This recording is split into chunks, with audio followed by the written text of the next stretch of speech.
Sixth indictment, ignorance regarding the nature of the church. God has only one religious institution. It's the church. It's a church. And our ultimate goal and the ultimate product of revival will be the planting of biblical churches. I have the greatest fear that the local church today is despised. Tell somebody you're an itinerant preacher, that you have a worldwide ministry, and they all bow down. Tell someone you're a pastor of a group of 30, and they make you sit in the back during the conference. He's not the prince of itinerant preachers. He's the prince of pastors. Several years ago, Bill Clinton had a slogan during the election. It's the economy, stupid. My pastor, Jeff Noblet, one of the elders in our church, the primary teaching, preaching pastor, he said to me one day, he goes, "You know, I'd like to have a bunch of shirts made up." What would they say, Brother Jeff? It's the church, stupid. Jesus gave His life for the church. A beautiful, virgin, pristine church. And if you want to give your life for something in the ministry, give it to the church. To a church. A body of believers. A local congregation. It's the church. Now let me say this about the church. I want you to listen well. There is not a remnant of believers in the church. We all know about the remnant theology. You know, throughout all the course of Israel, there was Israel, the people of God, and a remnant of true believers. That's not true about the church. There is not a remnant of believers or a small group of believers inside a larger group called the church. The church is the remnant. I want to say this. If pastors have ever come close to blaspheming, it is with regard to this. I hear theologians, itinerant teachers, pastors, this and that, saying these sorts of things.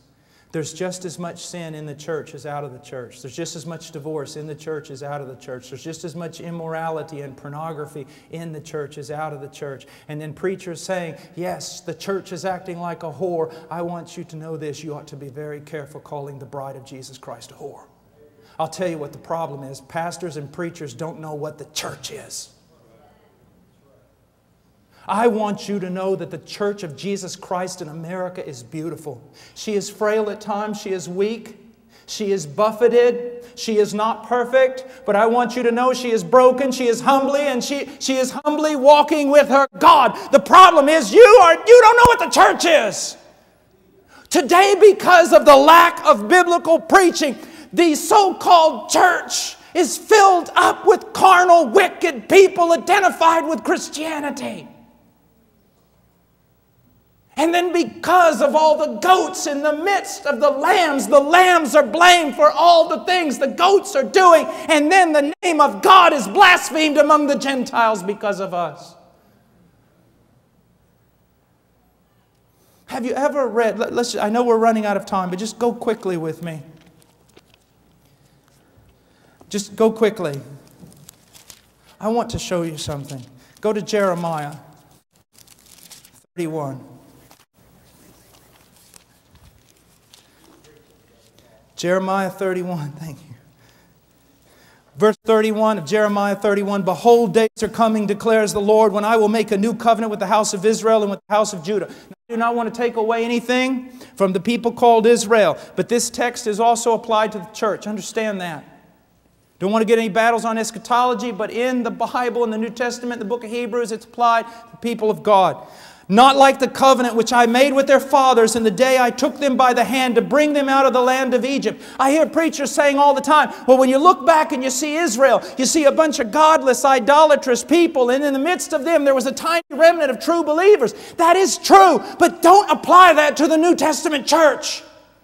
Because He says, I am going to do something different. Not like the covenant which I made with the fathers in the day I took them by the hand bring them out of the land of Egypt. My covenant which they broke, although I was a husband to them, declares the Lord. But this is the covenant which I will make with the house of Israel after those days, declares the Lord. I will put my laws within them. He hasn't just given you, if you're converted, He hasn't just given you a stone tablet of laws. He has supernaturally, through the doctrine of regeneration, written those laws in your heart.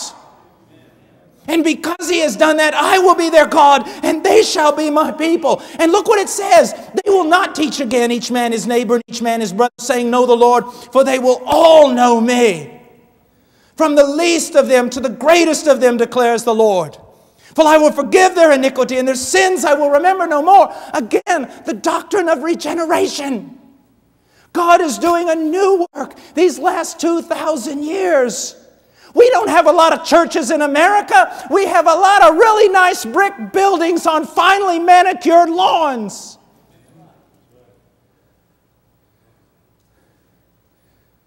Just because someone says they're of the church or they're Christian doesn't make it so.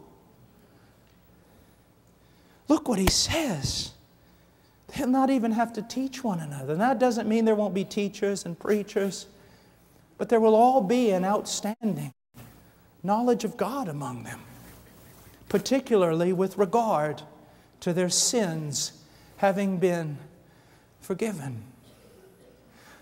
Quickly, just look at 32, chapter 32, verse 38. They shall be my people, and I will be their God. He doesn't say, I hope so, maybe, if I get lucky, if I can get enough evangelists to work with me, maybe this will all come out right. He says, I am going to pull a people for me. A people that I'm going to give to my Son. And He says, they shall be my people, and I will be their God.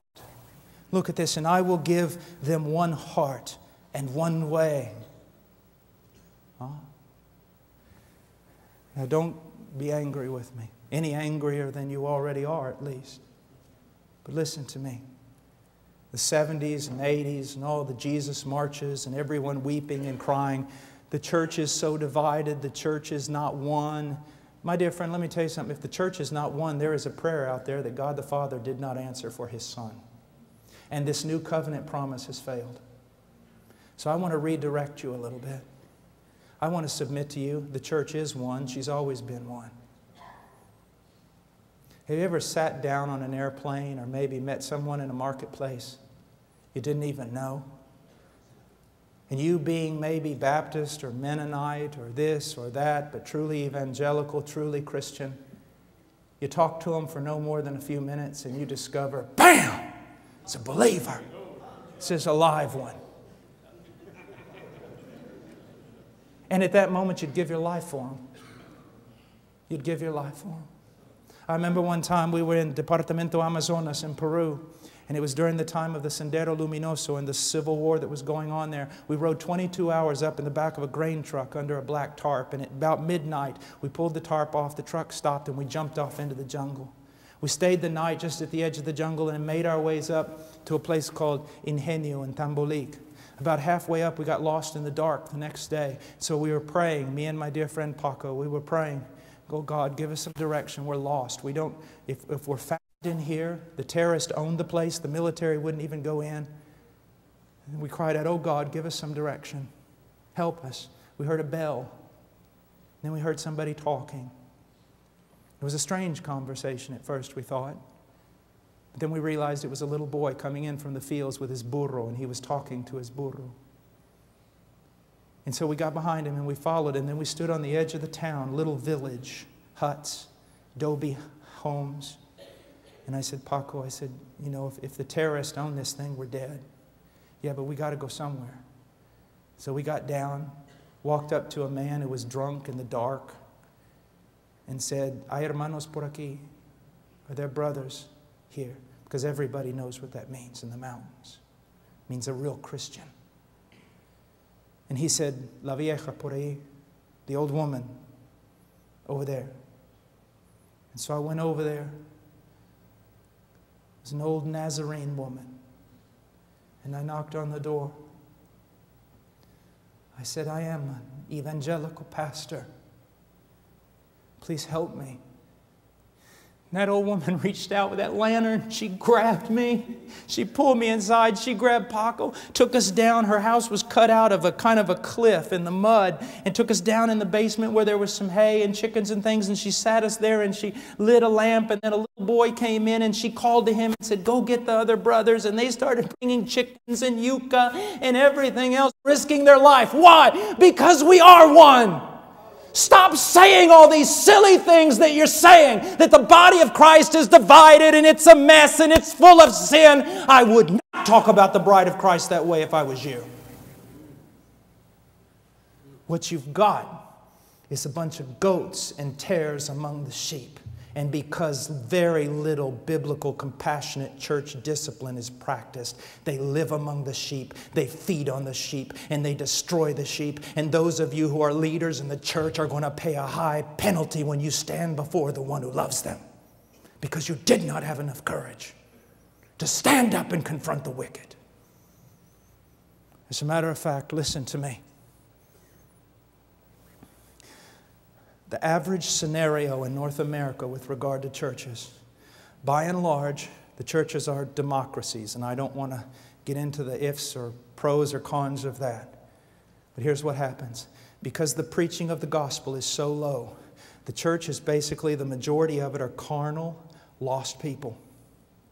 And because it is a democracy, they by and large govern the direction of the church. And because the pastor doesn't want to lose the great number of people, and because he has wrong ideas regarding evangelism and true conversion, he caters to the wicked in his church. And his little group of true sheep that belong to Jesus Christ are sitting there in the midst of all the theater, in the midst of all the worldliness, in the midst of all the multimedia going, we just want to worship Jesus and we just want someone to teach us the Bible. And pastors are going to pay for that.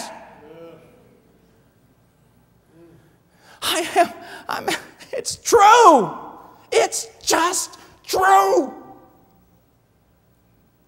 You're saying, oh, you're just angry. My dear friend, you know what it costs me to say this? It's true. Trying to keep together a bunch of wicked people while a little flock in the midst of them are starving to death and are made to go in directions they don't want to go with the carnal majority. Listen to me.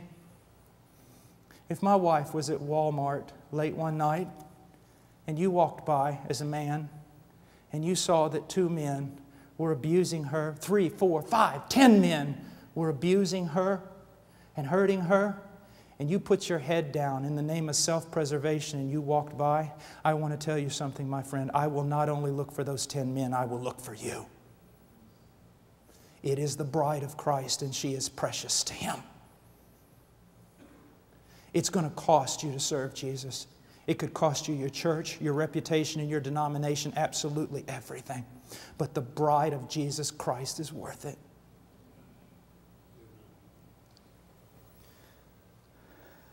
And look what it says. I love this. Look, 39, I will give them one heart and one way. And what is that way? It's Christ and it's holiness. Every true believer I've ever met spoke much of Christ and had a longing desire to be more holy than they were. More conformed to Christ. And look, I will give them one heart and one way, that they may fear me always, for their own good and for the good of their children after them. Oh, what a text that is. But let's just go on really quickly. I will make an everlasting covenant with them, that I will not turn away from them to do them good. Now,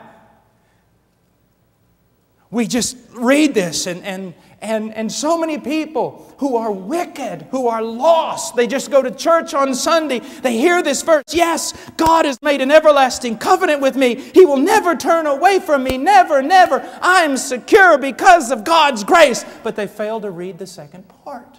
And look what it says. I will make an everlasting covenant with them, that I will not turn away from them to do them good. And I will put the fear of me in their hearts so that they will not turn away from me. The evidence that God's made an everlasting covenant with you, sir, is that He's put the fear of God in you so that you will not turn away from Him. And if you turn away from Him and He does not discipline you and you continue turning away from Him, it is evidence that He has not put His fear in you. You have not been regenerated and you have no covenant with God at all. Oh, it's true.